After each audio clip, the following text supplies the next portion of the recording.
অনেক দিন ধরে আমি যখনই ইউটিউব স্ক্রল করছি এই রেসিপিটা এত বেশি আসছিল, বানানোর পর আমি নিজেই অবাক, এতটা পারফেক্টলি বানিয়েছি আর এতটা মজার খেতে। এখানে আমি নিয়ে নিয়েছি কিছু জিরা, চিলি ফ্লেক্স, হিং, কসুরি মেথি আর কিছু কাঁচামরিচ। আর এখানে নিয়ে নিয়েছি 1 কাপের মতো সুজি। আর এখানে নিয়েছি দুটো আলুকে আমি গ্রাইন্ডারে ভালো করে গ্রাইন্ড করে তারপর এটাকে ধুয়ে নিয়েছি, ব্যাস এইটুকুই। তারপর কড়াইতে দিয়ে দিলাম তেল। তারপর সবগুলো মশলা দিয়ে আমি নেড়ে চেড়ে ঘ্রাণটা যেন বের হয় ওটার জন্য ওয়েট করছিলাম। আর এই রেসিপিটা হচ্ছে সাউথ ইন্ডিয়ান একটা রেসিপি। অরিজিনালি ওরা যেভাবে বানায় এটা ওইভাবে বানায়নি। আমি এখানে সুজি ব্যবহার করছি, ওরা হচ্ছে উড়দ ডালকে ভিজিয়ে তারপর এটাকে রেডি করে। বাট নেটের মধ্যে এটাই সবচেয়ে বেশি প্রচলিত ছিল, সেজন্য আমি এক্স্যাক্টলি ওটাকে কপি করে বানাচ্ছি। আশা করি আপনাদেরও ভালো লাগবে। তারপরে দিয়ে দিলাম লবণ।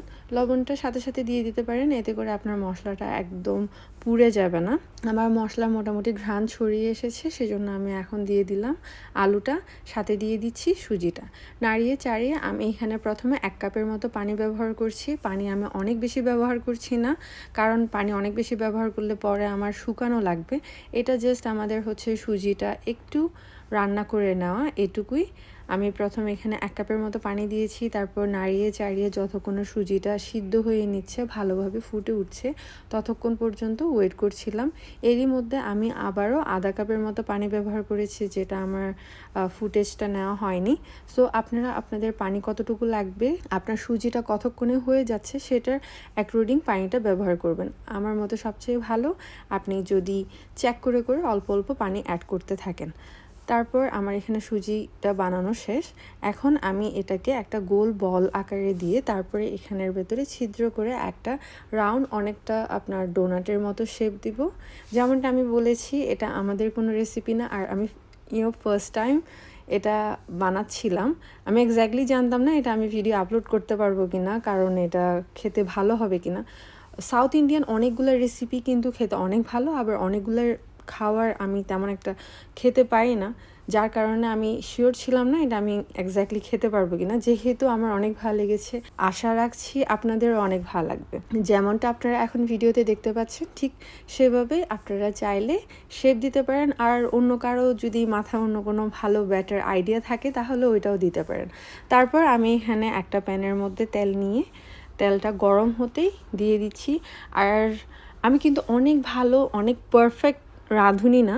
যখনই আমি কোনো একটা রান্না অনেকবার করি আর পারফেকশন আসে, তখন আমি চেষ্টা করি আপনাদের সাথে শেয়ার করার আর প্রতিটা টিপস অ্যান্ড ট্রিক্স শেয়ার করার সাথে আমি যদি প্রথমবার কোনো কিছু ভুল করে থাকি সেটাও আপনাদের সাথে তুলে ধরার চেষ্টা করি। আর এই রান্নাটাতে আমি যে ভুলটা করেছিলাম, প্রথমে আমি তেল যখন ঠান্ডা ছিল তখন এগুলা দিয়ে দিয়েছিলাম, যার কারণে আমার এই শেপটা পুরোপুরি একদম যেমনটা আপনি এখন দেখতে পাচ্ছেন ঠান্ডা তেলের মধ্যে দিয়েছি, শেপটা একদম আপনার নষ্ট হয়ে গিয়েছিল। পরে ওগুলা ফেলে দেওয়া লেগেছে। পরে আমি আবার গরম তেলের মধ্যে যখন দিয়েছি তখন পারফেক্টলি এসেছে। সো আপনারাও যখন বানাবেন তখন অবশ্যই গরম তেলের মধ্যে এটা ভেজে নেবেন। একদম তেলটা অনেক গরম হওয়া লাগবে, নয়তো এটা ছড়িয়ে যাবে। এই ছিল আমার ভিডিওটা। আমার ভিডিওটা যদি ভালো লেগে থাকে তাহলে একটা লাইক দিয়ে দিবেন, আর চ্যানেলটিতে সাবস্ক্রাইব বা ফলো করে পাশে থাকবেন। আসসালামু আলাইকুম এবং ধন্যবাদ এতক্ষণ আমার সাথে থাকার জন্য।